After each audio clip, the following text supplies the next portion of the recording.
কিয়ামতের দিন ভাই ভাইয়ের থেকে পলায়ন করবে, পিতামাতার থেকে মানুষ পলায়ন করবে, স্ত্রী সন্তানদের থেকে পলায়ন করবে।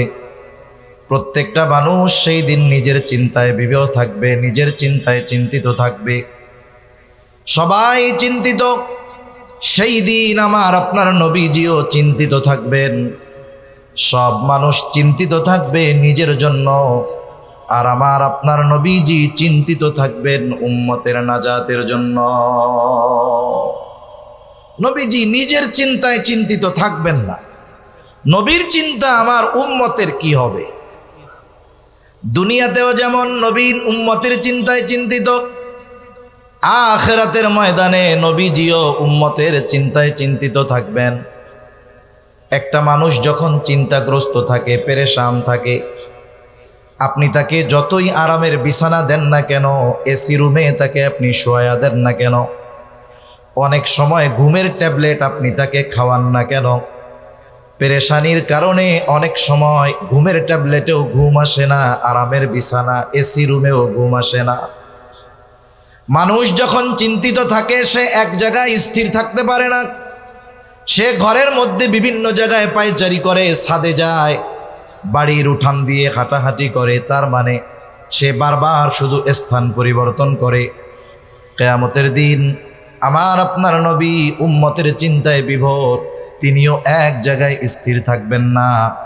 নবীজি একবার চলে যাবেন হাউজে কাউসারের কাছে, না জানি তার কোনো উম্মত পানি পানে মাহরুম হয়ে যায়। আবার চলে যাবেন পুলসেরাতের গোড়ায়, না জানি কোনো উম্মত পুল পাড়ি দিতে ব্যর্থ হয়ে যায়। আবার চলে যাবেন মিজানের কাছে, না জানি কোনো উম্মত ওজনে ধরা পড়ে যায়। আবার চলে যাবেন জাহান্নামের কাছে, না জানি কোনো উম্মতকে জাহান্নামে দিয়ে দেওয়া হয়। আবার যখন উম্মতের জন্য সুপারিশের দরকার, নবীজি আল্লাহ তাআলার কাছে সুপারিশ করবেন। সব নবী জান্নাত অভিমুখে রওনা হয়ে যাবে, জান্নাতের দোরগোড়ায় পৌঁছিয়ে যাবে। জান্নাতের দরজা বন্ধ, খোলা হবে না।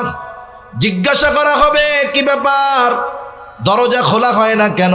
জবাব দেওয়া হবে, যিনি আসলে খোলা হবে তিনি আসেন নাই। কে আসলে খোলা হবে? বলে মুহাম্মাদুর রাসূলুল্লাহ সাল্লাল্লাহু আলাইহি ওয়াসাল্লাম। কোথায় তিনি? হাসরের ময়দানে উম্মতের চিন্তায় চিন্তিত। বলে নবী ততক্ষণ পর্যন্ত জান্নাত অভিমুখে রওনা হবে না, যতক্ষণ না তার ওই উম্মত যার যারা পরিমাণ ঈমান আছে তার ব্যাপারেও যতক্ষণ আল্লাহ তাআলার পক্ষ থেকে নাজাতের সংবাদ নবী না পাবে, ততক্ষণ পর্যন্ত নবী নিজে জান্নাত অভিমুখে রওনা হবে না। আমি আপনাদের খেদমতে পবিত্র কোরআনুল কারীম থেকে 2টা আয়াত তিলাওয়াত করেছি। আল্লাহ তাআলার কাছে তৌফিক চাই, আয়াত দ্বয়কে সামনে রেখে আল্লাহ তাআলা কিছু কথা বলার তৌফিক দেন, যে কথাগুলো আমাদের সবার দুনিয়া এবং আখিরাতের জন্য কল্যাণকর হয়। সকলে আবারও বলি আমিন। সম্মানিত উপস্থিতি, আমরা মুহাম্মাদুর রাসূলুল্লাহ সাল্লাল্লাহু আলাইহি ওয়াসাল্লামকে ভালোবাসি। এ ভালোবাসা সাধারণ ভালোবাসা নয়, বরং এ ভালোবাসার সম্পৃক্ততা, সম্পর্ক ঈমানের সাথে। এই দৃষ্টিকোণ থেকে প্রত্যেকটা মুমিন আশিকে রাসূল। প্রত্যেকটা মুমিন কি একটু বলেন তো? আশিকে রাসূল। বাস্তবতায় এটা দাবি করার কোনো বিষয় নয়। মুখে দাবি করলেই আশিকে রাসূল হওয়া যায় না। বাস্তবতায় আশিকে রাসূল, তার মধ্যে কিছু কোয়ালিটি থাকে, গুণ থাকে। ওই গুণ কারো মধ্যে যদি থাকে, ওই কোয়ালিটিগুলো যদি কারো মধ্যে থাকে, তাকে মুখ ফুলিয়ে উঁচু আওয়াজে বলা লাগবে না যে আমি আশিকে রাসূল। ওই গুণগুলো থাকলে এমনিই আল্লাহ তাআলার তালিকায় তার নামটা আশিকে রাসূলদের মধ্যে অন্তর্ভুক্ত হয়ে যাবে। ঠিক কিনা বলেন? আমরা তো আশিকে রাসূল। নবীজিও তো উম্মতের ব্যাপারে আশিক ছিলেন। ভালোবাসা, মোহাব্বত শুধু যে আমাদের নবীর প্রতি আমাদের আছে তা নয়, বরং নবীজিরও উম্মতের প্রতি ভালোবাসা, মহব্বত, মায়া আছে না নাই? কত বেশি আছে। আমরা যত ভালোবাসি নবীকে, তার চাইতে অগণিত গুণ বেশি ভালো নবী আমাদেরকে বাসেন। বাস্তবতা হলো, আসলে কে কাকে ভালোবাসে বোঝা যায় কেমনে?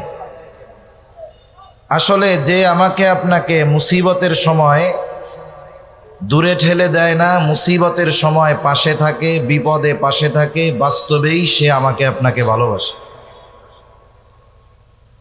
এ দুনিয়াতে অনেক মানুষ এমন আছে যে শুধু এসে মুখ দিয়ে বলবে, ভাই আপনাকে খুব ভালোবাসি।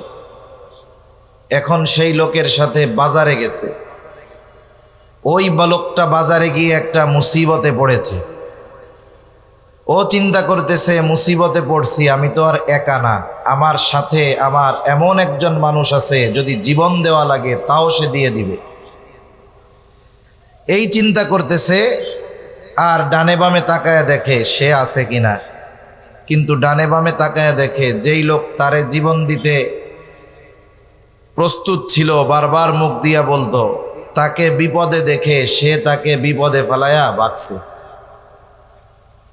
এখন আপনি বাড়িতে আসার পরে ওই লোক আবার আপনার কাছে আসছে, আইসা গলা জড়ায়া ধরে বলে, আপনারে খুব ভালোবাসি, আপনার জন্য জীবন দিয়া দিব।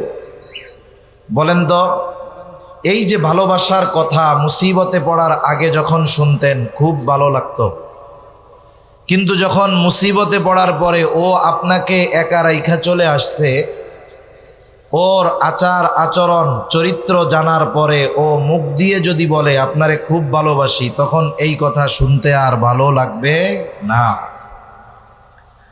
তাহলে যে কথাটা বোঝানোর জন্য বলতেছিলাম, যে আসলে বিপদে যে পাশে থাকে সেই আমাদের আসলে ভালোবাসে। দুনিয়ার বিপদ আপদ মুসিবত, চোখ দুটা বন্ধ হলে দুনিয়ার বিপদ আপদ মুসিবত সব শেষ। আসল মুসিবত তো হবে কিয়ামতের দিন।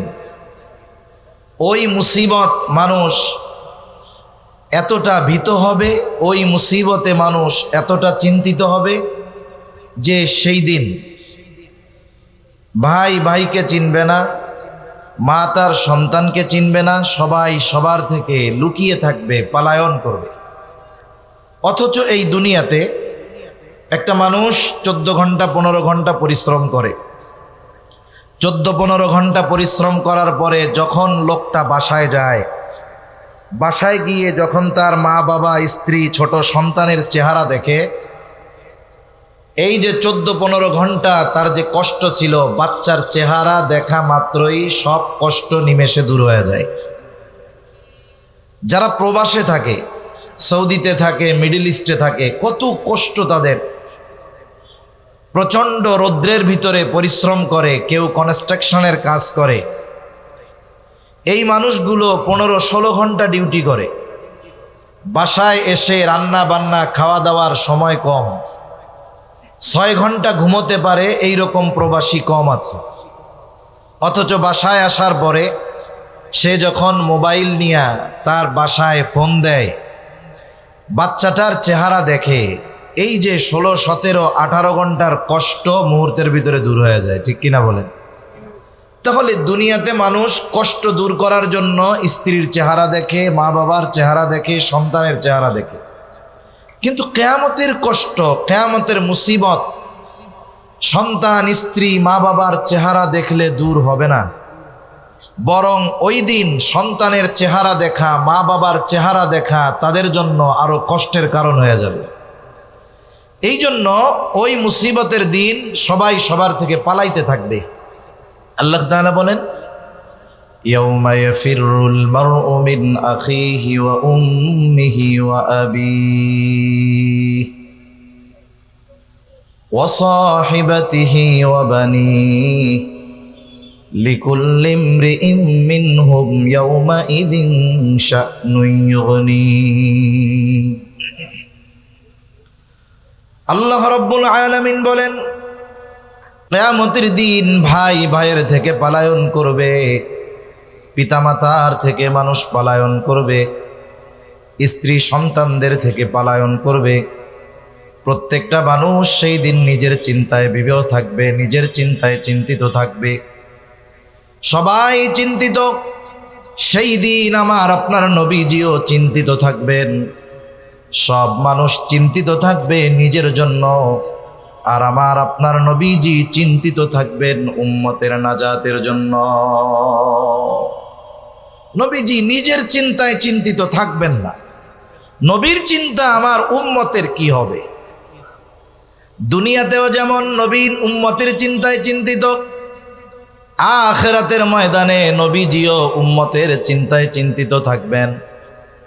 একটা মানুষ যখন চিন্তাগ্রস্ত থাকে, পেরেশান থাকে, আপনি তাকে যতই আরামের বিছানা দেন না কেন, এসি রুমে তাকে আপনি শোয়া দেন না কেন, অনেক সময় ঘুমের ট্যাবলেট আপনি তাকে খাওয়ান না কেন, পেরেশানির কারণে অনেক সময় ঘুমের ট্যাবলেটেও ঘুম আসে না, আরামের বিছানা এসি রুমেও ঘুম আসে না।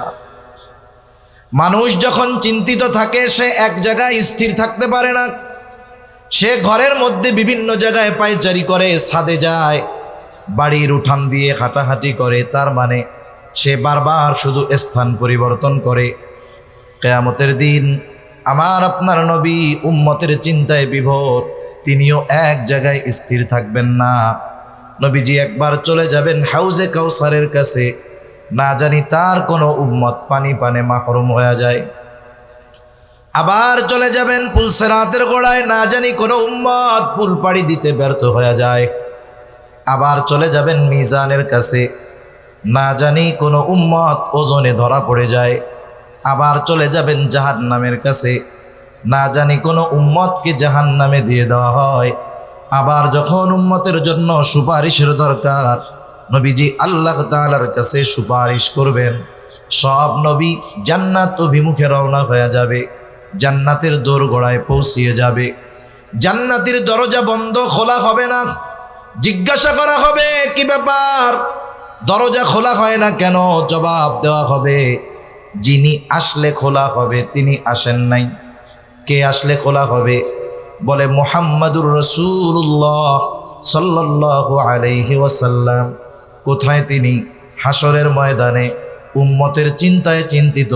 বলে নবী ততক্ষণ পর্যন্ত জান্নাত অভিমুখে রওনা হবে না যতক্ষণ না তার ওই উম্মত যার যাররা পরিমাণ ঈমান আছে তার ব্যাপারেও যতক্ষণ আল্লাহ তাআলার পক্ষ থেকে নাজাতের সংবাদ নবী না পাবে ততক্ষণ পর্যন্ত নবী নিজে জান্নাত অভিমুখে রওনা হবে না।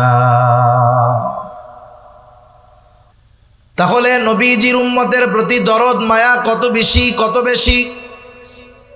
এই দুনিয়াতেও নবীজি উম্মতের চিন্তায় চিন্তিত। আব্দুল্লাহ ইবনে আমর ইবনুল আস রাদিয়াল্লাহু তাআলা আনহু বলেন, আন্নান নাবিয়্য সাল্লাল্লাহু আলাইহি ওয়াসাল্লাম তাআলা মা কাওলাল্লাহি আযযা ওয়া জাল্লা ফি ইব্রাহিম আলাইহিস সালাম। সাহাবায়ে কেরাম নবীজির সাথে নবীজি সাল্লাল্লাহু আলাইহি ওয়াসাল্লাম কোরআনুল কারীম থেকে তিলাওয়াত করলেন। বলে কি তিলাওয়াত করলেন? যা আল্লাহ তাআলা ইব্রাহিম আলাইহিস সালামের ব্যাপারে নাজিল করেছে। কি নাজিল করেছে? বলে ইব্রাহিম আলাইহিস সালাম তার উম্মতের জন্য ক্ষমা চায়া দোয়া করে। আল্লাহ তাআলা সেই দোয়ার খবর জানিয়ে দেন। ইব্রাহিম আলাইহিস সালাম দোয়া করতেছে, রব্বি ইন্নাহুন্না আদলালনা কাসীরাম মিনান নাস ফামান তাবিআনি ফাইন্নাহু মিন্নি ওয়া মান আসানি ফাইন্নাকা গফুরুর রহিম। ইব্রাহিম আলাইহিস সালাম বলে, রব এই প্রতিমাগুলো, এই মূর্তিগুলো অধিকাংশ মানুষকে পথচ্যুত করে ফেলেছে, পথভ্রষ্ট করে ফেলেছে। ফামান তাবিআনি ফাইন্নাহু মিন্নি, তবে এদের মধ্য থেকে যারা আমার আনুগত্য করেছে, মূর্তি পূজা বাদ দিয়ে ঈমান এনেছে, ফাইন্নাহু মিন্নি, সে তো আমার দলভুক্ত। যে মূর্তি পূজা বাদ দিয়ে আমার আনুগত্য করেছে সে তো আমার দলভুক্ত। ওয়া মান আসানি ফাইন্নাকা গফুরুর রহিম। আর যে আমার আনুগত্য করে নাই, যদিও মূর্তি পূজা ছাড়ে নাই, যদিও আমার আনুগত্য করে নাই, এরপরেও তো সে আমার উম্মত। কেমন যেন ইব্রাহিম আলাইহিস সালাম আল্লাহ তাআলার কাছে ওই উম্মতদের ব্যাপারেও ক্ষমা চায় বলেন, আপনি তো গফুর, আপনি তো রহিম, আপনি চাইলে তো আমার এই উম্মতগুলাকেও মাফ করে দিতে পারেন। মূলত গুনাহগার উম্মতের জন্য ক্ষমা প্রার্থনা করে ইব্রাহিম আলাইহিস সালাম আল্লাহ তাআলার কাছে দোয়া করেছেন। ওয়াকালা ঈসা আলাইহিস সালাম ইন তুআযিবহুম ফাইন্নাহুম ইবাদুক। ঈসা আলাইহিস সালাম তার উম্মতের জন্য দোয়া করে বলে, ইন তুআযিবহুম ফাইন্নাহুম ইবাদুক, আপনি যদি তাদেরকে আযাব দেন, আপনি যদি তাদেরকে শাস্তি দেন, তারা তো আপনারই বান্দা। ওয়া ইন তাগফির লাহুম ফাইন্নাকা আনতাল আজিজুল হাকীম, আর আপনি যদি তাদেরকে মাফ করে দেন, আরে আপনি তো আজিজ, আপনি তো হাকিম, আপনি মহাপরাক্রমশালী, মহাপ্রজ্ঞাময়। তার মানে ঈসা আলাইহিস সালাম আল্লাহ তাআলাকে বলে, আল্লাহ আপনি আমার গুনাহগার উম্মত, তারা তো আপনারও বান্দা, আপনি যেহেতু আজিজ, আপনি যেহেতু হাকিম, আপনি আমার এই গুনাহগার উম্মতগুলোকে মাফ করে দেন। দুই নবী তার গুনাহগার উম্মতের ব্যাপারে ক্ষমা চেয়ে আল্লাহ তাআলার কাছে দোয়া করছে। নবীজি যদিও সব সময় উম্মতের চিন্তায় চিন্তিত, তবে কিছু কিছু সময় আছে, যেমন একটা মানুষের বাপ মারা গেছে, বাবা দুনিয়ায় নাই, এই লোকটার অন্তরে সব সময় বাবা হারানোর বেদনা আছে না নাই? যখন এই ধরনের ঘটনা তার সামনে আসে যে আরেকজন তার বাবা হারানোর গল্প তাকে শোনাচ্ছে, তখন বলেন তো, এমনি তো বাবা হারানোর বেদনা আছে, আরেকজনের বাবা হারানোর গল্প যখন সে শোনে, অন্যান্য সময়ের চাইতে বাবার কথা বেশি মনে পড়ে না কম মনে পড়ে? স্বাভাবিক বেশি মনে পড়বে। দুই নবীর উম্মতের ব্যাপারে এই দোয়া যখন নবীজি তিলাওয়াত করলেন, নবীজির অন্তরে গুনাহগার উম্মতের চিন্তা, গুনাহগার উম্মতের মায়া, তাদের প্রতি ভালোবাসা, দরদ উতলায়া উঠছে। এইবার নবী কি করলেন? বলে ফারাফা ইয়াদাইহি ওয়া ক্বালা আল্লাহুম্মা উম্মতি উম্মতি ওয়া বাকা। নবীজি সাল্লাল্লাহু আলাইহি ওয়াসাল্লাম দুই হাত উঁচু করে কান্না করে, অঝোর ধারায় চোখ দিয়ে পানি পড়তেছে, আর বলে, আল্লাহ আমার উম্মত, আমার উম্মত, আর কিছুই বলেন না। কিন্তু আসলে কি বলতে চান আল্লাহ তাআলা জানেন। আল্লাহ তাআলা জিবরাইল আলাইহিস সালামকে বলে, জিবরাইল যাও মুহাম্মাদের কান্নার কারণ জিজ্ঞাসা করো, যদিও আমি কান্নার কারণটা জানি, যাও জিজ্ঞাসা করো। জিবরাইল আলাইহিস সালাতু ওয়াস সালাম চলে আসছে আমার আপনার নবীজির কাছে, এসে বলে, আপনি কান্না করেন কেন? যদিও আপনার কান্নার কারণ আল্লাহ তাআলা জানে, এরপরেও আপনার কাছে জানতে চায়। এইবার নবী উম্মতের কথা সব খুলে বলছে, উম্মতের নাজাতের কথা সব খুলে বলছে, উম্মতের ব্যাপারে যত কথা সব জিবরাইল আলাইহিস সালামের কাছে বলছে। জিবরাইল আলাইহিস সালাম আল্লাহ তাআলার কাছে গিয়ে বললেন, আল্লাহ তাআলা বলে, যাও জিবরাইল, মুহাম্মদ আমার হাবিবকে জানায় দাও, আমি তাকে তার উম্মতের ব্যাপারে অসন্তুষ্ট করব না, বরং অচিরেই আমি তার উম্মতের ব্যাপারে তাকে সন্তুষ্ট করব। দুনিয়ায় থাকতে উম্মতের ব্যাপারে আল্লাহ তাআলার পক্ষ থেকে রাজি খুশির খবর নবী নিয়ে আসছেন। পবিত্র কোরআনুল কারীমের সূরাতুদ দুহা, এই সূরার মধ্যে আল্লাহ তাআলা আমার আপনার নবীজিকে কিছু সুসংবাদ দিয়েছেন। এর মধ্যে একটা সুসংবাদ, ওয়ালা সাউফা ইউতিকা রাব্বুকা ফাতারদা, আপনার রব আপনাকে অচিরেই এমন কিছু দিবেন যে আপনি খুশি হয়ে যাবেন। এই হাদিসটা এই আয়াতের তাফসিরে আসছে। তা বলতেছে আপনার রব অচিরেই আপনাকে এত কিছু দিবেন যে আপনি খুশি হয়ে যাবেন। এর জবাবে নবীজি কি বলেন? নবী বলেন, আমি ততক্ষণ পর্যন্ত খুশি হব না যতক্ষণ আমার সব উম্মতকে আল্লাহ মাফ না করবে। সুবহানাল্লাহ। সব উম্মতকে যদি মাফ করে তাইলেই আমি খুশি হব, নইলে এই পর্যন্ত আমি খুশি হব না যতক্ষণ না সব উম্মতকে আল্লাহ মাফ না করবে। তাহলে উম্মতের প্রতি নবীজির মায়া মোহাব্বত ভালোবাসা কত বেশি, উম্মতের ব্যাপারে নবীজির ফিকির কেমন ছিল, চিন্তা কেমন ছিল, হোক সে কাফের হোক সে মুমিন। যখন নবীজি প্রাথমিক দিকে দাওয়াত দেওয়া শুরু করলেন প্রকাশ্যভাবে, যেই মানুষগুলোর ভিতরে নবীজি দাওয়াত দিয়েছেন, হঠাৎ করে নতুন করে গিয়েই নবী ওয়াজ শুরু করেন নাই। যেমন আমি আপনাদের এইখানে আসছি, আমি অনেককে চিনি না, অনেকে আমারে চিনে না। আসলাম 1 ঘন্টা হয়তো কিছু মুযাকারা করে চলে যাব, আপনারা শুধু আমার কথাটাই শুনবেন, কিন্তু আমার ব্যক্তিত্ব, আমার চরিত্র, আমার আখলাক সম্পর্কে আপনারা বাস্তবিক অর্থে পরিপূর্ণভাবে জ্ঞাত নয়। ঠিক কিনা বলেন? কারণ একটা মানুষকে এক মুহূর্তের মধ্যে চেনা যায় না। একটা মানুষের সাথে দীর্ঘ সময় অবস্থান করলে মানুষটার বাস্তবিক চরিত্র সম্পর্কে জানা যায়।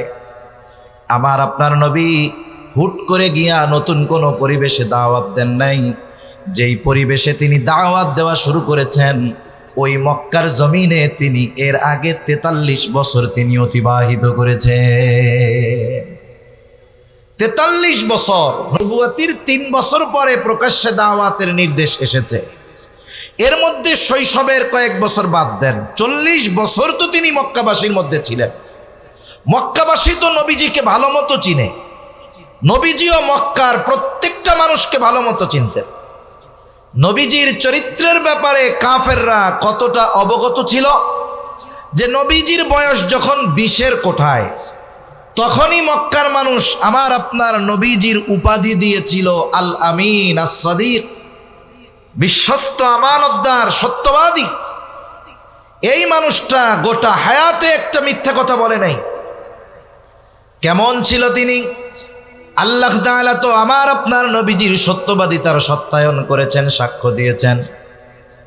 কিন্তু এর আগেই কাফেররা আমার আপনার নবীজির সত্যবাদিতায় মুগ্ধ হয়ে গেছে।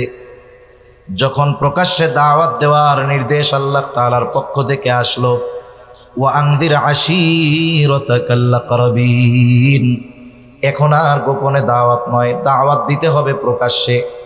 আত্মীয় স্বজন, পাড়া প্রতিবেশী সবার কাছেই দাওয়াত পৌঁছায়া দিতে হবে। নবীজি দাঁড়ায় গেছেন সাফা পাহাড়ের উপর, মক্কাবাসীকে ডাক দিয়েছেন। এমনি কেউ যদি ওই পাহাড়ের উপরে উঠে মক্কার মানুষের কাছে সাহায্য চাইতো, ছুটে আসতো।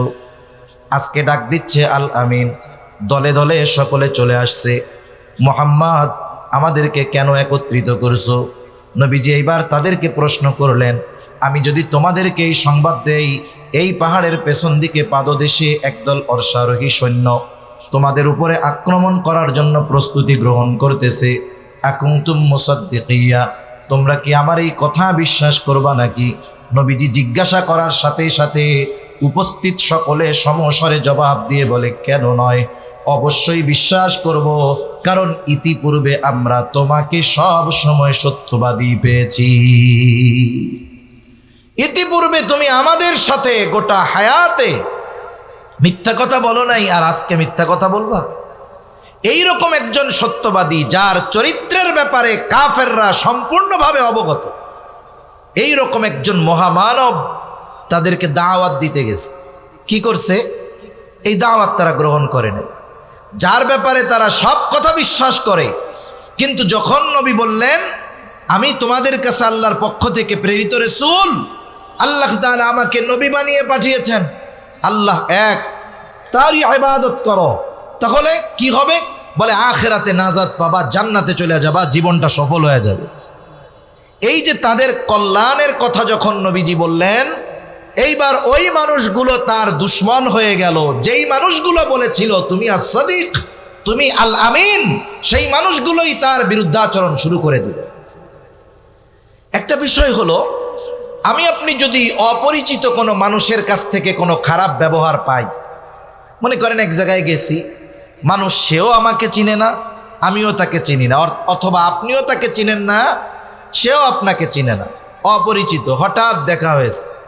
এই সময় ওই ব্যক্তি যদি আমার বা আপনার সাথে, অপরিচিত ওই ব্যক্তি খারাপ আচরণ করে, এই কষ্টটা হবে সাময়িক, একটু পরেই দেখবেন ওর খারাপ আচরণের কারণে মনে আর কষ্ট থাকবে না। কিন্তু ওই ব্যক্তির খারাপ আচরণটা যদি আপনার আমার কোনো বন্ধু করে, বলেন তো কষ্ট বেশি লাগবে কি লাগবে না? ওই খারাপ আচরণটা যদি কোনো সন্তান তার বাবার সাথে করে তাইলে কষ্ট আরো বেশি লাগবে কি লাগবে না? তার মানে যারা পরিচিত আত্মীয় স্বজন এদের দ্বারা যদি কোনো আঘাত আসে, এরা যদি আমাকে আপনাকে বাস্তবিক কথাগুলো অবিশ্বাস করে, তাহলে আমার আপনার কষ্ট বেশি লাগবে, এটা স্বাভাবিক ব্যাপার। তখন কি হবে? হায় রে, আমি এদের সাথে চলি, ওরা আমার চরিত্রের ব্যাপারে জানে, আমি মিথ্যা কথা বলি না, অথচ তাদের উপকারার্থে তাদের কল্যাণার্থে কত গুরুত্বপূর্ণ বিষয় তাদের বললাম, ওরা আমার কথা মানলো না। একটা ডিপ্রেশন, একটা চিন্তা হয়তো আমার আপনার মধ্যে আসবে, এবং ওই চিন্তা হয়তো আমার আপনার অসুস্থতার কারণও হয়ে যেতে পারে। নবীজি যখন কাফেরদের মধ্যে দাওয়াত দিচ্ছেন আত্মীয় স্বজন, কিন্তু তারা কেউ নবীজির এই কথাগুলো মেনে নেয় না, বরং নবীজির উপরে তাদের পাল্টা প্রতিক্রিয়া। নবীজি কি করলেন? নবীজির টেনশনে খাওয়া বন্ধ হয়ে গেল, নবীজি অসুস্থ হয়ে গেলেন। হয়তো দুইটা কারণ হতে পারে। এক নাম্বার কারণ, হয়তো তিনি চিন্তা করতেছিলেন যে আমাকে দেওয়া দায়িত্ব আমি যথাযথভাবে পালন করতে পারতেছি কিনা। দ্বিতীয় বিষয় হলো যে এদেরকে আমি এমন সত্য কথা বলতেছি, এরা আমার যত আপনজন হোক না কেন, প্রিয়জন হোক না কেন, এরা যদি ঈমান না আনে, আমার কথাগুলো মেনে না নেয়, তাহলে অনন্তকাল তাদের জাহান্নামে অবস্থান করা লাগবে। অনেক সময় মানুষ আপনজন প্রিয়জনের কষ্টের কথা চিন্তা করে নিজেও কষ্ট পায়। রাসূলুল্লাহ সাল্লাল্লাহু আলাইহি ওয়াসাল্লাম টেনশনে খাওয়া দাওয়া বন্ধ হয়ে গেছে, অসুস্থ হয়ে গেছেন, আর আল্লাহ রাব্বুল আলামিন আমার আপনার নবীকে বলতেছেন, লাআল্লাকা বাখিউন নাফসাকা আল্লা ইয়াকুনু মুমিনিন। এরা ঈমান না আনার কারণে আপনি নিজেকে নিজে মৃত্যু মুখে ঠেলে দিচ্ছেন কেন? আপনার দায়িত্ব তো এটা না। আপনি এই কথাগুলো তাদের কাছে পৌঁছিয়ে দিবেন। তারা যদি কথা গ্রহণ করে তারা কামিয়াব, আর যদি তারা কথা গ্রহণ না করে এই ব্যর্থতা তাদের। আপনি আপনার দায়িত্ব পালন করেন। আপনাকে যেই দায়িত্ব দেওয়া হয়েছে আপনি আপনার কথাগুলো তাদের কাছে পৌঁছিয়ে দেন। এটা যদি আপনি করেন আপনার দায়িত্ব শেষ। তাহলে চিন্তার বিষয়ে যেটা বুঝবার জন্য যেটা বলেছি, যে উম্মত দ্বীনের কথা না মানার কারণে, ঈমান না আনার কারণে নবীজি নিজে চিন্তিত হতেন, এত চিন্তিত হতেন যে অসুস্থ হয়ে গেছেন। অসুস্থতার মাত্রা এত বেশি, আল্লাহ তাআলা বলতেছে আপনি তো সম্ভবত নিজেকে মৃত্যু মুখে ঠেলা দিবেন, এরা ঈমান না আনার কারণে। এই মানুষগুলোর ক্ষতি হবে। নবীজির কষ্ট লাগে কেন? বলে তাদের প্রতি মায়া আছে এই জন্য। ঠিক কিনা বলেন? যদি ভালোবাসা মায়া না থাকতো, চিন্তা করতো যা ওদের যা হবে হোক, তাতে আমার কি। এজন্য রাসূলুল্লাহ সাল্লাল্লাহু আলাইহি ওয়াসাল্লাম উম্মতের ব্যাপারে বলতেন, তোমাদের মধ্যে আর আমার মধ্যে উদাহরণ হলো ওই ব্যক্তির ন্যায় যে আগুন প্রজ্বলিত করলো। গ্রাম অঞ্চলে এখনো দেখা যায়, যখন বিশেষ করে ফসলের সময় থাকে, ধানের সময় থাকে, কেউ যদি আগুন জ্বালায়, চতুর্দিক থেকে হাজারো পোকামাকড় আলো দেখে আগুনের কাছে আসে। এরা যে শুধু আগুন দেখতে আসে তা নয়, লাফায়া লাফায়া আগুনের মধ্যে পড়ে, পুড়ে আর মরে। লোকটা যতই চেষ্টা করুক না কেন সরায় দেওয়ার জন্য, তারা সরে না, বরং আরো লাফায়া লাফায়া আগুনের মধ্যে আইসা পড়ে। নবীজি বলেন, আমি তোমাদের কোমর ধরে ধরে জাহান্নামের দিক থেকে টেনে আনি, আর তোমরা আমার হাত থেকে ছুটে সেদিকে চলে যাও। আমি চেষ্টা করি কোমর ধইরা তোমাদেরকে জাহান্নাম থেকে ফিরায় রাখবো, আর তোমরা আমার থেকে ছুটে ছুটে ওই দিকেই চলে যাও। এ কথাগুলোর দ্বারা উম্মতের প্রতি নবীজির কত মায়া ভালোবাসা এগুলোর প্রকাশ পাওয়া যায়। শুধু তাই না, নবীজি যে তার সামনে উপস্থিত উম্মতদের শুধু ভালোবাসতেন এমনটা নয়, কিয়ামত পর্যন্ত অনাগত সকল উম্মতের প্রতি নবীজি তার ভালোবাসার খবর দিয়ে গেছেন। নবীজি একদিন হঠাৎ করে বলতেছেন, আমার ভাইদেরকে দেখতে মন চায়। উপস্থিত সাহাবায়ে কেরাম বলে, ইয়া রাসূলুল্লাহ, আমরা কি আপনার ভাই নই? নবীজি বলে, তোমরা আমার সাহাবী, তোমরা হলো আমার সাথী, তাহলে আপনার ভাই আবার কারা? বলে, আমার পরে আমাকে না দেখে যারা ঈমান আনবে তারাই হলো আমার ভাই। এর দ্বারা কিয়ামত পর্যন্ত যত মানুষ আসবে রাসূলুল্লাহ সাল্লাল্লাহু আলাইহি ওয়াসাল্লাম তাদের প্রতি ভালোবাসার খবর দিয়ে গেছে। নবীজি শুধু তার ইমানদার উম্মতদের ভালোবাসতেন এমনটা নয়, তার উম্মত হোক সে কাফের তাকেও নবীজি ভালোবাসতেন। কারণ একটা বাবার যদি 3টা সন্তান থাকে, 2টা সন্তান ভালো, একটা যদি খারাপ হয়, বলেন তো কোনো মা বাবা আছে নাকি যে সন্তান খারাপ হওয়ার কারণে তাকে ভালোবাসে না? এরকম আছে কোনো মা বাবা? বরং ওই সন্তান যেইটা খারাপ ওর জন্য আল্লাহ তাআলার কাছে দোয়া আরো বেশি করে, খারাপ সন্তানের জন্য চিন্তা বেশি করে, আল্লাহ তাআলার কাছে বলে, আল্লাহ মারা যাওয়ার আগে যদি ওই খারাপ সন্তানটা যদি ভালো হয়ে যাইত, তাকেও যদি ভালো দেখে যেতে পারতাম তাহলে মরেও শান্তি পেতাম। আর এই সন্তান খারাপ হওয়ার পরেও মা বাবার ভালোবাসা হৃদয়ে কেন? বলে সন্তান তো মোহাব্বত আছে, এই জন্য তাদেরকে দূরে সরায়া দেয় না। অনুরূপভাবে উম্মত যদিও গুনাহগার হয়, মোহাব্বতের কারণে নবী উম্মতদেরকে দূরে ঠেলে দেয় না। উম্মত কাফের, কিন্তু এরপরেও উম্মত তো মোহাব্বতের কারণে কাফেরদের প্রতিও নবীজির ভালোবাসা আছে। নবীজি আশা করেন যারা ঈমান আনবে। এই জন্য কাফেরদের দ্বারা নবীজি যখন কোনো জুলুমের শিকার হতেন, আঘাতপ্রাপ্ত হতেন, কাফেররা যখন কষ্ট দিত, নবীজি বদদোয়া করতেন না। উহুদের ময়দানে নবীজির দামদান শহীদ হয়ে গেছে। রাসূলুল্লাহ সাল্লাল্লাহু আলাইহি ওয়াসাল্লামের মুখ রক্তে রঞ্জিত হয়ে গেছে, নবীজি রক্ত মুছতেছিলেন। সাহাবায়ে কেরাম বলে, ইয়া রাসূলুল্লাহ আপনি এদের জন্য বদদোয়া করেন। নবীজি বলেন, আমি তো রহমত হিসাবে প্রেরিত হয়েছি, অভিশাপ হিসাবে নয়। নবীজি দোয়া করলেন, আয় আল্লাহ তারা আমার সাথে এমন আচরণ করতেছে, তারা তো জানে না, তারা যদি জানতো তাহলে আমার সাথে এমন আচরণ করতো না। ওই অবস্থাতেও নবীজি বরদোয়া করেন। রাসূলুল্লাহ সাল্লাল্লাহু আলাইহি ওয়াসাল্লাম যখন তায়েফে গেছেন, মক্কার মানুষ যখন নবীর কথা মানে না, নবী চলে গেছেন তায়েফ, বানু সাকিফ গোত্রে চলে গেছেন, যেই জায়গায় নবীজির একেবারে শৈশবকালের বড় একটা অংশ অতিবাহিত হয়েছে। ওইখানেও মক্কার কাফেররা নবীজির পেছনে দুষ্ট মানুষদেরকে লেলিয়ে দিল। নবীজিকে পাগল পাগল বলে তারা পাথর মারে। পাথরগুলো ধারালো চোখা ছিল বিধায় পাথরের আঘাতে নবীজির গায়ে ক্ষত হয়ে গেছে, রক্ত বের হওয়া শুরু হয়ে গেছে। রক্তে রঞ্জিত আমার আপনার নবী বারবার পড়ে যাইতেন, আবার উঠতেন। হযরত যায়েদ রাদিয়াল্লাহু তাআলা আনহু নবীজির সাথে একা ঠেকায় পারেন না।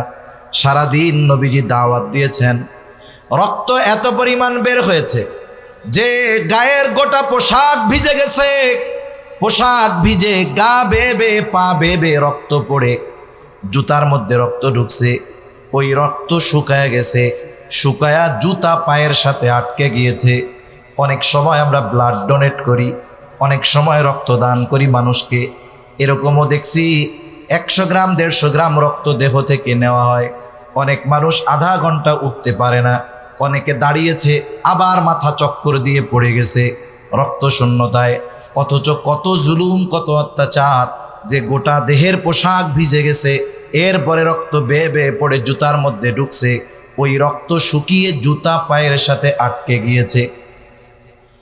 নবীজি সাল্লাল্লাহু আলাইহি ওয়াসাল্লাম সারাদিন দাওয়াতি কাজ করবার পর পড়ন্ত বিকালে এক আঙ্গুর বাগানের পাশে একটু নবীজি বিশ্রাম নিচ্ছেন। জিবরাইল আলাইহিস সালাম চলে আসছে, এসে বলে, ইয়া রাসূলুল্লাহ এই কওম আপনার সাথে কেমন আচরণ করেছে আপনার মালিক সব দেখছে।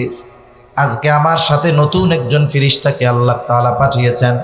নবীজি বলেন, এইবার ওই ফেরেশতা আমার সামনে আসলো, সালাম দিল। সালাম দিয়া বলে, ইয়া রাসূলুল্লাহ এই কওম আপনার সাথে কেমন আচরণ করেছে আপনার মালিক সব জানে। আমি পাহাড়ের দায়িত্বে নিয়োজিত ফেরেশতা, আল্লাহ তাআলা আপনার নির্দেশ পালনার্থে আমাকে পাঠিয়েছেন।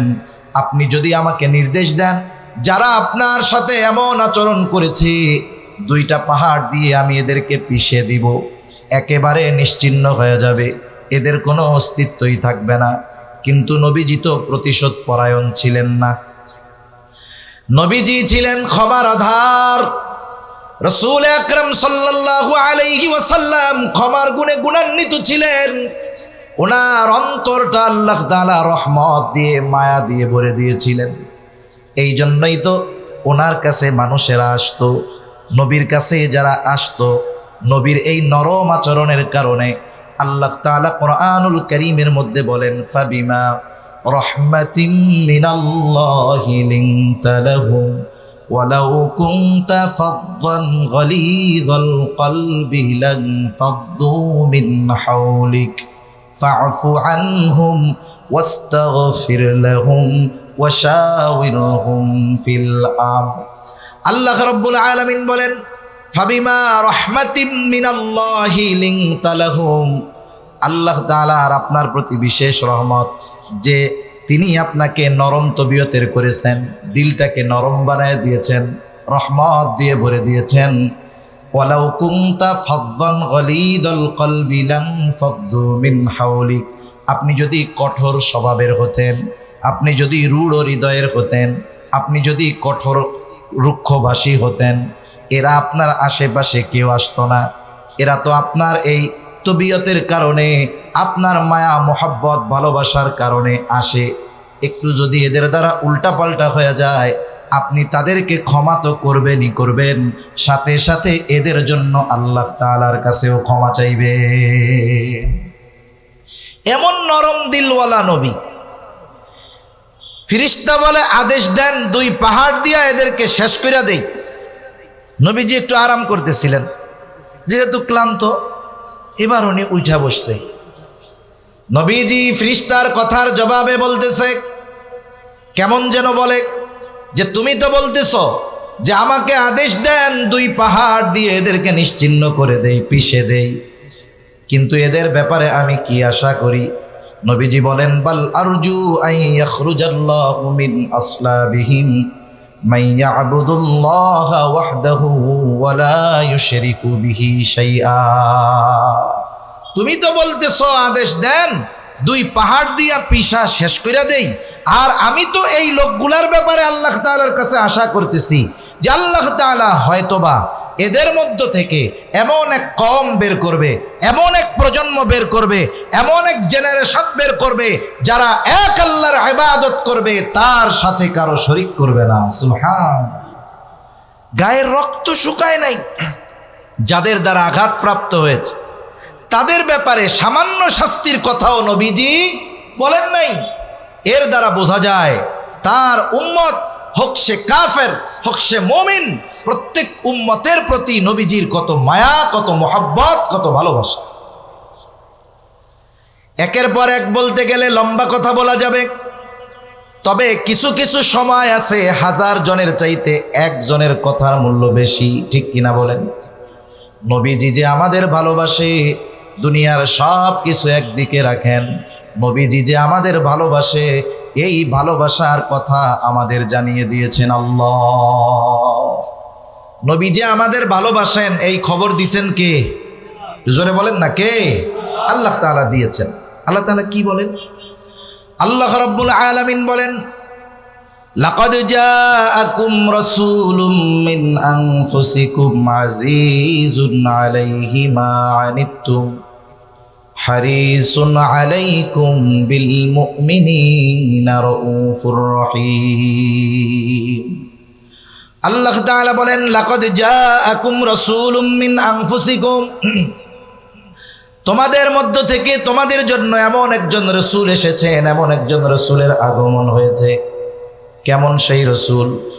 1 নাম্বার গুণ আল্লাহ তাআলা বলেন, আজিজুন আলাইহি মা আনিতুম, তোমাদের জন্য যেটা কষ্টের সেটা তার জন্য কষ্টের। তার মানে তোমরা যেটাতে কষ্ট পাও নবীজিও সেটাতে কষ্ট পায়। তার মানে সমব্যথী, তোমরাও যেটাতে কষ্ট পাও নবীজিও সেটাতে কষ্ট পায়। আলহামদুলিল্লাহ। এখন কথা হলো, একজনের কষ্টে আর একজন কষ্ট পায় কেন? এটা কিভাবে সম্ভব? একজনের ব্যথা আর একজন অনুভব করে কেমনে? কিভাবে সম্ভব? বলে সম্ভব যদি সম্পর্কটা মোহাব্বতের হয়, ভালোবাসার হয়, ঠিক কিনা বলেন? মুহাব্বতের সম্পর্কের কারণে অনেক সময় আরেকজনের কষ্টে মানুষ কষ্ট পায়, আরেকজনের ব্যথায় মানুষ ব্যথিত হয়। যেমন মনে করেন একজন মানুষ, তার একটা বাচ্চা আছে, বয়স 2 বছর বা 2.5 বছর, ছোট বাচ্চা, গভীর রাত, প্রত্যন্ত অঞ্চল, গাড়ি ঘোড়া পাওয়া যায় না, দোকানপাট খোলা থাকে না, গভীর রাত। 2 বছরের বাচ্চা প্রচন্ড রকমের জ্বরাক্রান্ত হয়ে গেছে, এত অসুস্থ যে তার চোখ দুটো মনে হয় ফুটে বের হয়ে যাবে। জ্বরের তীব্রতায় বাচ্চাটা আহ আহ করতেছে, কিন্তু মা বাবা অপারগ, আশেপাশে কোনো বাজার নাই, দোকান নাই, আবার সন্তানকে নিয়ে মেডিকেলে আসবে, লম্বা পথ পাড়ি দিয়ে আসার উপায় নাই। রাত 2টা-3টা বাজে, অপেক্ষা করতেছে কখন সকাল হবে। ওই অসুস্থ সন্তান কষ্টে, জ্বরের তীব্রতায় কষ্ট পাচ্ছে, পাশে বসে আছে তার মা বাবা। বলেন তো, ওই অসুস্থ ছোট বাচ্চাটা অসুস্থতার কারণে যত কষ্ট পায়, তার চাইতে পাশে বসে থাকা মা বাবা কষ্ট কম পায় নাকি বেশি পায়? কি বলেন তো? যারা বিয়া করে নাই, বাচ্চা হয় নাই, তারা তো এটা বুঝবে না। যে বিবাহ করেছে, যার বাচ্চা আছে, তাকে জিজ্ঞাসা করবেন, এই মুহূর্তে তার মন চাইবে যে অসুস্থ আমি হয়ে যাই, কিন্তু আমার সন্তানটা সুস্থ হয়ে যায়। সম্রাট জহিরুদ্দিন বাবর এই উপমহাদেশে, যার মাধ্যমে মোগল সাম্রাজ্যের গোড়পত্তন ঘটেছিল। আসলে আমরা মোগল সম্রাটদের ইতিহাস পড়ি, আমরা ইতিহাস পড়ি কাদের? ইসলামের ইতিহাস পড়ি আমরা। তবে লিখেছে কারা এই ইতিহাস? বলে এই ইতিহাস লেখছে হলো অমুসলিম যারা, তারা। আমি একটা উদাহরণ মাঝে মধ্যে দিতাম, যে মাঝে মধ্যে বলি, মনে করেন একজন কট্টর বিএনপি আওয়ামী বিদ্বেষী, ওকে বলা হয়েছে তুমি শেখ মুজিবুর রহমানের জীবনীটা লিখবা।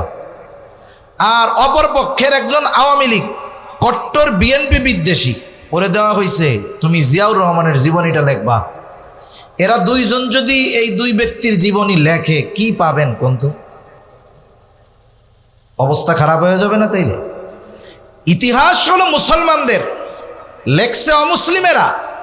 তাহলে বোঝা গেল এই ইতিহাসের মধ্যে বাস্তব ইতিহাস নাই। ইতিহাসের রন্ধ্রে রন্ধ্রে তারা ইসলাম বিদ্বেষিতা ঢুকিয়ে দিয়েছে। সামান্য একটা বিষয় যদি সামনে আনি, তাহলে বুঝতে সহজ হবে। আমাদের দেশে ইসলামের ইতিহাস অনেক বইয়ে, অথবা উপমহাদেশে ইসলামের ইতিহাস, এইরকম শিরোনামের বইয়ে মোগল সম্রাটদের ইতিহাস আছে। একেবারে সম্রাট জহিরুদ্দিন বাবর থেকে নিয়ে সর্বশেষ যিনি প্রতাপ প্রভাবের সাথে মোগল সাম্রাজ্য পরিচালনা করেছেন, যার পরে মোগল সাম্রাজ্যের অধপতন এবং দুর্বলতা পরিলক্ষিত হয়েছে, সর্বশেষ যিনি প্রতাপের সাথে রাষ্ট্র চালিয়েছেন, তিনি হলেন সম্রাট আওরঙ্গজেব বা সম্রাট আলমগীর। এনার পরে মোগল সাম্রাজ্য ডাউন হয়েছে একেবারে অল্প কয়েকদিনের মধ্যে। জহিরুদ্দিন বাবর থেকে নিয়ে সম্রাট আলমগীর পর্যন্ত আপনি যদি ইতিহাস পড়েন, যদি 200 পৃষ্ঠা মোগল সম্রাটদের ইতিহাস লেখা থাকে, এর মধ্যে 150 পৃষ্ঠা লেখা থাকবে আকবরের বন্দনা, সম্রাট আকবরের বন্দনা লেখা থাকবে। বাকি 50 পৃষ্ঠা বাকি সবার ব্যাপারে লেখা থাকবে।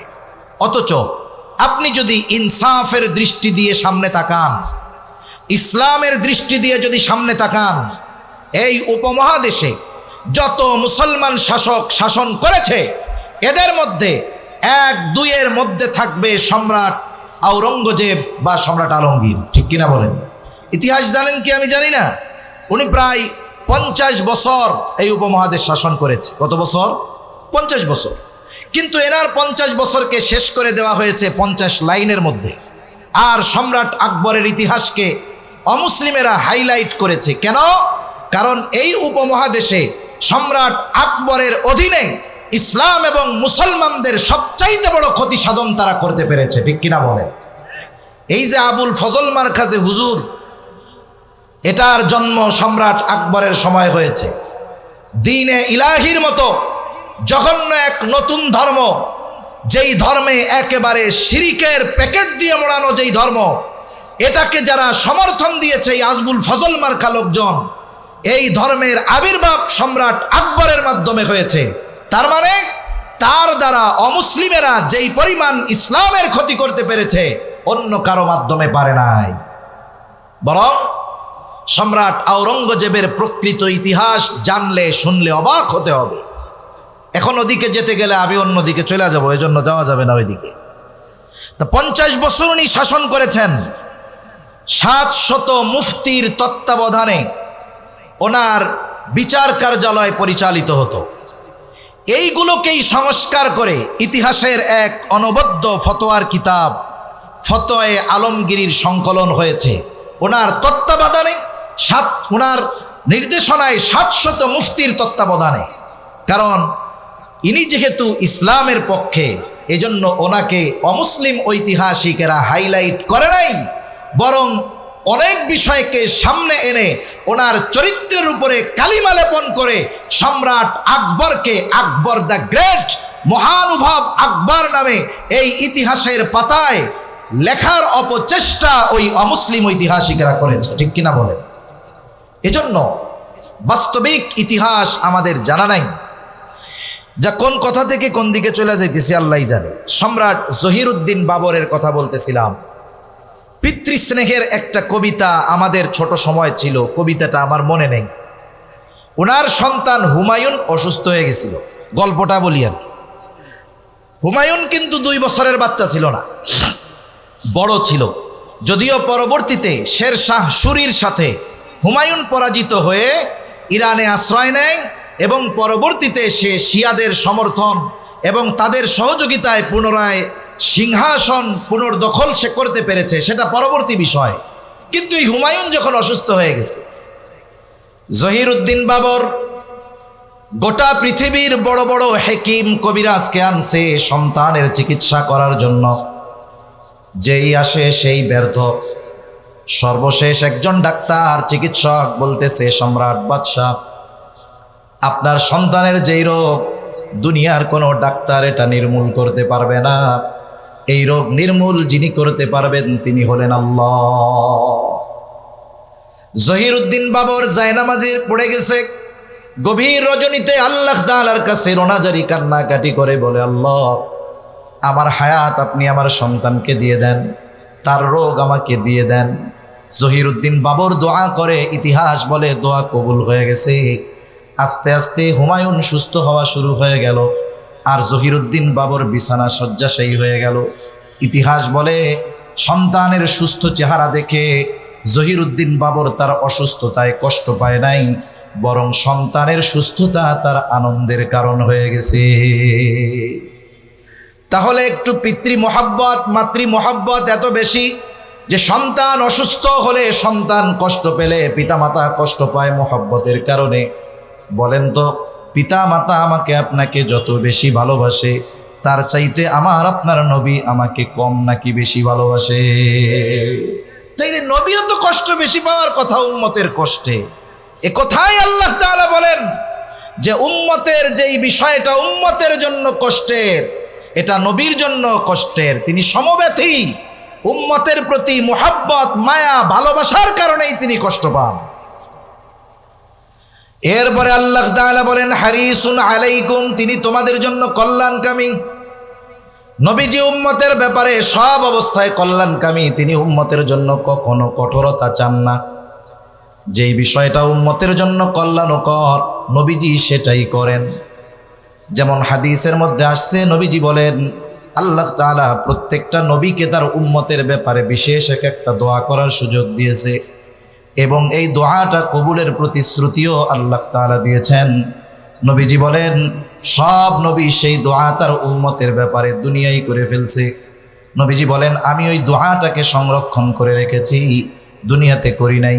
কিয়ামতের দিন ওই দোয়াটা আমি আমার উম্মতের জন্য সুপারিশ হিসাবে করব। এই দুইটা বিষয় সব উম্মতের জন্য আম। এটা তবে মুমিনদের প্রতি ভালোবাসা নবীজির আলাদা, স্পেশাল ভালোবাসা মুমিনদের প্রতি। আর আল্লাহ তাআলাও নবীকে উম্মতের জন্য বিশেষ অনুগ্রহ হিসাবে ঘোষণা করেছেন, যেই উম্মতগুলো ঈমানদার।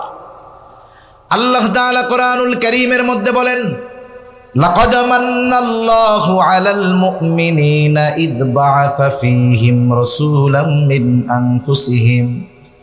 আল্লাহ তাআলা বলেন, লাকাদ মান্নাল্লাহু আলাল মুমিনিন, মুমিনদের উপর আল্লাহ তাআলার বিশেষ অনুগ্রহ। কি বিশেষ অনুগ্রহ? বলে ইয বাআসা ফীহিম রাসূলাম মিন আনফুসিহিম, যে তিনি তাদের মধ্য থেকে তাদের জন্য একজন রাসূল পাঠিয়েছেন। এই জন্য এই নবী হলো মুমিন উম্মতদের জন্য আল্লাহ তাআলার পক্ষ থেকে বিশেষ অনুগ্রহ। এই জন্য মুমিন উম্মতদের প্রতি নবীজির মহব্বত ভালোবাসাও স্পেশাল। আপনি আমি আমার আপনার সব আত্মীয় স্বজন যারা আছে, তাদের যারা ছোট বাচ্চা আছে, সবাই আমরা ভালোবাসি, কিন্তু যতই ভালোবাসি অন্যদের, নিজের সন্তানের চাইতে বেশি নয়। নবীজি সব উম্মতকে ভালোবাসে, তবে তার ইমানদার উম্মতের চাইতে বেশি নয়। যেমন আপনার নিজের সন্তানের প্রতি ভালোবাসা বেশি স্পেশাল, অনুরূপভাবে নবীজির মুমিন উম্মতের প্রতি ভালোবাসা স্পেশাল এবং বেশি। এই জন্য আল্লাহ তাআলাও সেই স্পেশাল ভালোবাসার কথা বলেন। আল্লাহ তাআলা বলেন, বিল মুমিনিনা রাউফুর রহিম। যেই নবী তোমাদের কাছে এসেছে, তোমাদের মধ্য থেকে তার মুমিন উম্মতদের প্রতি তার ভালোবাসা কেমন। আল্লাহ তাআলা এই ভালোবাসার গভীরতা বোঝানোর জন্য, ভালোবাসা কত বেশি বোঝানোর জন্য এমন দুইটা শব্দ আমার আপনার নবীর শানে ব্যবহার করেছেন, যেই দুইটা শব্দ কোনো সৃষ্টির ব্যাপারে ব্যবহার করার অনুমতি নাই। একটা হলো রউফ, একটা হলো রহিম। রউফুর রহিম এটা আল্লাহ তাআলার দুইটা গুণবাচক নাম। দুনিয়ার কোনো মানুষ রউফুর রহিম হতে পারে না, কোনো পীর রউফুর রহিম হতে পারে না। যদি কেউ বলে আমার পীর এইটা, তাহলে আমি বলবো তুমিও বেঈমান, পীরও বেঈমান। ঠিক কিনা বলেন? এটা কেউ হতে পারে না। রউফুর রহিম হলেন আল্লাহ। সেই রউফুর রহিম আল্লাহ, অতি সদয় পরম দয়ালু আল্লাহ। উম্মতের ব্যাপারে নবীজির কত মায়া, কত দয়া, কত মুহাব্বত, কত ভালোবাসা, এটা বোঝাতে গিয়ে কি শব্দ ব্যবহার করেন। আল্লাহ তাআলা বলেন, এই নবী তার মুমিন উম্মতদের ব্যাপারে হলেন অতি সদয় পরম দয়ালু। স্বয়ং আল্লাহ তাআলা আমার আপনার নবীকে তার মুমিন উম্মতদের ব্যাপারে বলতেছে, সে তার মুমিন উম্মতদের জন্য রউফুর রহিম। তাহলে রউফুর রহিম হলেন আল্লাহ, আর আল্লাহ বলেন নবী আপনি আপনার মুমিন উম্মতদের জন্য রউফুর রহিম। সুবহানাল্লাহ বলেন না? তাহলে কত মায়া, কত মোহাব্বত, কত ভালোবাসা। আশা করি এই কথার পরে বুঝতে আর আপনাদের বাকি থাকবে না। নাকি কেউ বুঝতেছেন না যে নবী কতটুকু ভালোবাসে? বুঝতে পারছেন তো? মনে রাখতে হবে, মহাসমুদ্রের গভীরতাকে পরিমাপ করা সম্ভব, হিমালয়ের চূড়ায় বারবার পৌঁছানো সম্ভব, কিন্তু উম্মতের প্রতি নবীজির দয়া মায়ার গভীরতা উচ্চতা পরিমাপ করা কিয়ামত পর্যন্ত সম্ভব নয়। এই নবী এত ভালোবাসেন আমাদের। এখন যেই নবী এত আমাদের ভালোবাসেন, সেই নবীকে কি আমাদের ভালোবাসার দরকার আছে না নাই? জোরে বলেন না, আছে না নাই? সেই নবীকে ভালোবাসা মুমিনের ঈমানের দাবি। সম্পর্কজনিত ভালোবাসা অনেক সময় আপ হতে পারে, ডাউন হতে পারে। আমার বাবা মা আমার কাছে সর্বোচ্চ ভালোবাসা পাবে, কিন্তু দ্বীনের কারণে বাবার বিরুদ্ধে আবার অস্ত্র ধারণ করা যাবে। ঠিক কিনা বলেন? বদরের ময়দানে সাহাবায়ে কেরামের এমন ঘটনা ঘটছে, সন্তান বাবার বিরুদ্ধে অস্ত্র ধারণ করেছে। এই জন্য মনে রাখতে হবে, দুনিয়ার সম্পর্কের ভালোবাসা আপ ডাউন হয়, কিন্তু নবীর প্রতি উম্মতের ভালোবাসা আল্লাহর কসম ডাউন হওয়ার কোনো সুযোগ নাই, শুধু আপ হইতে হবে। এখানে ডাউন হওয়ার কোনো ওয়ে নাই, রাস্তা একটা, শুধু ভালোবাসা বাড়াতেই হবে। এটা মুমিনের ঈমানের দাবি। এই জন্য নবীজি বলেন, লা ইউমিনু আহাদুকুম হাত্তা আকুনা আহাব্বা ইলাইহি মিন ওয়ালিদিহি ওয়া ওয়ালাদিহি ওয়ান নাসি আজমাইন। নবীজি বলেন, তোমাদের মধ্য থেকে কেউ ততক্ষণ পর্যন্ত মুমিন হতে পারবে না যতক্ষণ না সে তার পিতা মাতা সন্তান সন্ততি এক কথায় সকলের চাইতে আমি নবীকে বেশি ভালোবাসবে। আমরা সবাই নবীকে ভালোবাসতে চাই, আমরা চাই তো নবীকে ভালোবাসতে চাই। এখন নবীকে ভালোবাসবো কেমনে? নিজ পদ্ধতিতে নাকি নবী যে পদ্ধতি বলে দিয়েছেন সেই পদ্ধতিতে? অবশ্যই নবীর বাতিয়ে দেওয়া পদ্ধতিতে যদি আমরা নবীকে ভালোবাসি, ওই ভালোবাসা নবীজি পর্যন্ত পৌঁছাবে। আর যদি নিজস্ব মন গড়া পদ্ধতিতে নবীকে ভালোবাসতে যাই, তাহলে অনেক সময় নিজের অজান্তে ভালোবাসার নামে বেয়াদবি হয়ে যাবে। এজন্য সুস্পষ্ট রীতিনীতি যেখানে আছে সেখানে নিজস্ব মন গড়া পদ্ধতিতে নবীকে ভালোবাসা লাগবে না। এখন আমরা তো নবীকে সামনে পাই নাই, আবু বকর নবীকে সামনে পেয়েছে, এই জন্য সব সম্পদ আইনা নবীর কাছে হাজির করছে। হযরতে তালহা নবীজিকে সামনে পেয়েছি, সেই জন্য উহুদের ময়দানে নিজের বুকটাকে পিঠটাকে নবীর জন্য ঢাল বানায় দিছে। আমাদেরও নবীকে ভালোবাসতে মন চায়, কেমনে ভালোবাসবো, কি করলে ভালোবাসা হবে নবী জানায়া দেন। নবীজি বলেন, মান আহাব্বা সুন্নতি ফাকাদ আহাব্বানি ওয়া মান আহাব্বানি কানা মাই ফিল জান্নাহ। নবীজির সুসংবাদ হইল নবীর সুন্নাতকে ভালোবাসতে হবে, নবীর সুন্নাতকে ভালোবাসলে নবীকে ভালোবাসা হবে। নবীকে যদি ভালোবাসতে পারি, নবীজি বলেন ওই ব্যক্তি আমার সাথে জান্নাতে অবস্থান করবে। নবীর সাথে জান্নাতে থাকতে চাই কারা? একটু আতজা করি তো, নারায়ে তাকবীর। এই আওয়াজ তো হইল না, নারায়ে তাকবীর। সারা বাংলাদেশে কিছু হইলে আমরা হাটহাজারের দিকে তাকায়া থাকি, আওয়াজ এইখান থেকে আগে উঠতে হবে। এজন্য এই জায়গার আওয়াজটাও একটু জোরে হওয়ার দরকার, ঠিক কিনা বলেন? নবীর সাথে জান্নাতে থাকতে পারবে, এর চাইতে বড় সুসংবাদ সাহাবায়ে কেরামের কাছে আর কিছুই ছিল না। রাসূলুল্লাহ সাল্লাল্লাহু আলাইহি ওয়াসাল্লামের কাছে একজন গ্রাম্য সাহাবী আসছে, গ্রামের সহজ সরল মানুষ। নবীজি আর একজনের সাথে কথা বলতেছেন। আদব হলো কেউ যদি কারো সাথে কথা বলে, কথার মধ্যে ব্যাঘাত সৃষ্টি না করা, কথা শেষ হবে এরপরে কথা জিজ্ঞাসা করা। কিন্তু গ্রামের মানুষ, সরল মানুষ বোঝে না। নবীজি আর একজনের সাথে কথা বলতেছে, ওই লোকটা গিয়া নবীজিরে জিজ্ঞাসা করে, ইয়া রাসূলুল্লাহি মাতাস সাআহ, হে আল্লাহর রাসূল কিয়ামত কখন হবে? তার খুব তাড়াহুড়ো, তার খুব ব্যস্ততা, কেমন যেন সে কিয়ামতের জন্য কাট্টি কুট্টি নিয়ে রেডি, কিন্তু কিয়ামত আসতেছে না। নবীজি ওই ব্যক্তির সাথে কথা শেষ করে জিজ্ঞাসা করলেন, কোথায় ওই ব্যক্তি যে এই কথা কইছে যে কিয়ামত কখন হবে? বলে, ইয়া রাসূলুল্লাহ আমি কইছি। নবীজি তাকে পাল্টা প্রশ্ন করলেন, মা আদাত্তা লাহা, কিয়ামতের জন্য তুমি কি পাথেয় সংগ্রহ করেছো? এইবার লোকটা বলে, আমি আল্লাহ এবং তার রাসূলকে ভালোবাসি। কারণ প্রশ্নের দ্বারা বোঝা যাচ্ছিল সে কিয়ামতের ব্যাপারে সংবাদ জানতে চাচ্ছে এমনটা নয়, বরং তার ভিন্ন কিছু জানা উদ্দেশ্য। নবীজি তো উম্মতের রুহানি ডাক্তার ছিলেন, এই জন্য প্রশ্ন করার পরে মূল উদ্দেশ্যটা বুঝতে পারছে। প্রশ্ন করছে, কি পাথেয় সংগ্রহ করছো? লোকটা বলে, আমি আল্লাহ এবং তার রাসূলকে ভালোবাসি। নবীজি জবাব দিলেন, আল মারউ মাআ মান আহাব্বা, যে যাকে ভালোবাসে মহব্বত করে তার সাথে অবস্থান করবে। প্রশ্ন শুরু হয়েছে কি দিয়া? বলে কিয়ামত কখন হবে। শেষ হয়েছে কি দিয়া? বলে যে যাকে মহব্বত করে তার সাথে অবস্থান করবে। তার মানে বোঝা যায় প্রশ্ন যেই উদ্দেশ্যে করা হয়েছে, যদিও দেখা যাচ্ছে কিয়ামতের ব্যাপারে সে খবর চায়, কিন্তু উদ্দেশ্য তা নয়, ভেতরে ভেতরে উদ্দেশ্যটা ভিন্ন। মূলত নবী তার মূল উদ্দেশ্যের জবাবটা দিয়ে দিলেন। এই জবাব পায়া ওই লোকটা বাড়ির দিকে হাঁটা দিয়েছে।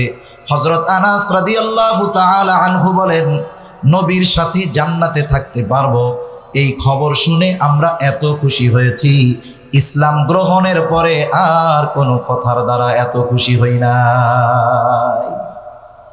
তাহলে নবীর সাথে জান্নাতে থাকার সুসংবাদ সাহাবায়ে কেরামের কাছে ইসলাম গ্রহণের পরে সবচাইতে আনন্দের খবর ছিল।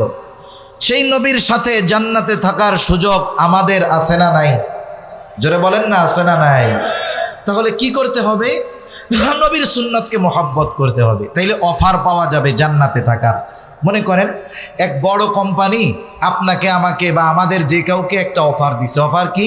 যে আপনাকে একটা বিমানের টিকিট দেওয়া হইল বিজনেস ক্লাসের, এই বিমানে চড়ে আপনি ওমরার সফরে যাইতে পারবেন, আসতে পারবেন। আবার একবারে ক্লক টাওয়ারের একেবারে উপরের দিকে, যেখান থেকে বাইতুল্লাহর ভিউ পরিপূর্ণ দেখা যায়।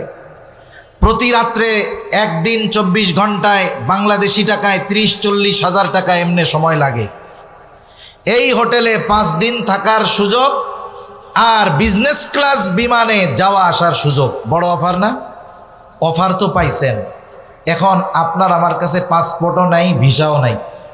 এখন বলেন তো, পাসপোর্ট ভিসা যদি না থাকে অফার গ্রহণ করার সুযোগ আর আছে? সুযোগ আর নাই। আলহামদুলিল্লাহ, আমাদের আজকের মাহফিলের অন্যতম আকর্ষণ আমার এলাকার জামাই আর কি, সেই হিসাবে দুলাভাই কই, আল্লামা হাবিবুল্লাহ মাহমুদ কাসেমি হাফিজাহুল্লাহ হজরত চলে আসছেন। আমরা একটা তাকবীর দেই, নারায়ে তাকবীর, নারায়ে তাকবীর। মাশাআল্লাহ, একটু জমে জমে বৈশা যান, আমি 2-3 মিনিটের মধ্যে শেষ করে দেই। তাহলে অফার পাওয়া গেল, কিন্তু অফার ভোগ করতে হইলে পাসপোর্টও লাগবে, ভিসাও লাগবে। লাগবে কি লাগবে না? পাসপোর্ট ভিসা কোনটা? পাসপোর্ট ভিসা কোনটা?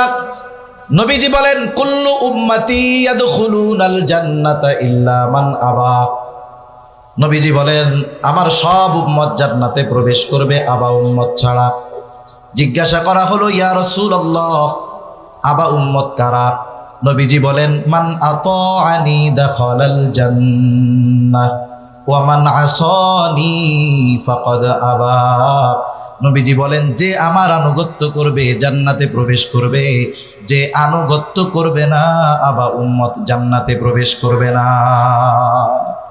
তাহলে বোঝা গেল, নবীর সাথে যদি জান্নাতে থাকতে হয় তাহলে নবীর সুন্নতকে মোহাব্বতের সাথে অনুসরণ করতে হবে। ঠিক কিনা বলেন? মোহাব্বত করতে হবে, অনুসরণ করতে হবে। শেষ কথা বলে আলোচনা শেষ করে দেই। মনে করেন এই দুনিয়া থেকে আমরা সকলেই চলে যাব। যখন আমার গোসল হয়ে যাবে, কাফন পরিয়ে দিবে, জানাজাটা শেষ, এইবার লাশটা নিয়ে যখন কবরস্থানের পাশে রাখা হবে, কবরের পাশে রাখা হবে, 2 জন ভেতরে নামবে, উপর থেকে 2 জন লাশ নিচের 2 জনকে ধরায়া দিবে। এই যে লাশটা যখন কবরে রাখা হয়, একটা দোয়া পড়ে, বিসমিল্লাহি ওয়া আলা মিল্লাতি রাসূলিল্লাহ, পড়ে না? এটা আমরা এখন একজনের বেলায় পড়ি, আমাদের বেলায় কয়দিন পরে পড়বে। আসলে কি বলে ওই সময়? বুজুর্গানে দিনের ভাষায় বলি, বলে কি? বলে, আল্লাহ রে, আপনার নামে এমন এক ব্যক্তিরে কবরে রাখতেছি যার গোটা হায়াত সুন্নাতের উপরে অতিবাহিত হয়েছে। তার মানে নিজে সুন্নাতরে মোহাব্বত করতো, অনুসরণ করতো। আরে যখন মারা গেছে তখনও মোহাব্বত ছিল সুন্নাতের, সুন্নাতের উপরে ছিল। আরে কবরে যখন রাখতেছি এখনো তো সুন্নাতের উপরে আছে। এইটা হইল ওই জগতের ভিসা। মনে করেন দুনিয়ার জগৎ থেকে ট্রান্সফার হইছে কোথায়? বলে আলমে বরজখে। দুনিয়ার জগৎ থেকে নতুন জগৎ, বাংলাদেশ থেকে অন্য জগতে যাইতে গেলে ভিসা লাগে কি লাগে না? ওইটা হলো আলমে বরজখের ভিসা। এখন ভিসা যদি 2 নাম্বার হয়, ইমিগ্রেশনে যদি ধরা পড়ে, আদর করবে না সাইজ করবে? এখন দেখা গেল যার ব্যাপারে এই কথা বলছে, আমি হাত জোড় করে ক্ষমা চাই, কষ্ট দিতে চাই না। দেখা গেল যার ব্যাপারে এই কথা বলল তার মুখে নবীর সুন্নাত দাড়ি নাই। সব সুন্নাত পরে, মরার পরে প্রথম সুন্নাত দেখবে হলো এই সুন্নাত। দেখা গেল যার সুন্নাতের সাথে সম্পর্ক নাই। এখন বলেন তো, তার ব্যাপারে যদি ওই দোয়া পড়া হয়, এই দোয়া তার ব্যাপারে সত্য হবে নাকি মিথ্যা হবে? এজন্য জীবনটা এমনভাবে সাজাই, কোন সময় মারা যাব গ্যারান্টি নাই। এখনই যদি মারা যাই, আমাকে কবরস্থ করার সময় আমার ব্যাপারে যেন বিসমিল্লাহি ওয়া আলা মিল্লাতি রাসূলিল্লাহ, আমার বাস্তব সূরাতের সাথে যদি মিল থাকে, তাহলে বোঝা গেল দুনিয়াও সুন্দর, আখিরাতও সুন্দর হয়ে যাবে ইনশাআল্লাহ। আল্লাহ তাআলা আমাদের সকলকে আমাদের প্রতি নবীজির মোহাব্বতকে অনুধাবন করে, নবীজির সুন্নাতকে মোহাব্বতের সাথে অনুসরণের মাধ্যমে নবীজির মোহাব্বতের প্রমাণ দেওয়ার তৌফিক আল্লাহ দান করুন, বলি আমিন। ওয়া আখিরু দাওয়ানা আনিল হামদুলিল্লাহি রাব্বিল আলামিন। আসসালামু আলাইকুম ওয়া রাহমাতুল্লাহি ওয়া বারাকাতুহু। সকলে জমে জমে বসে যান।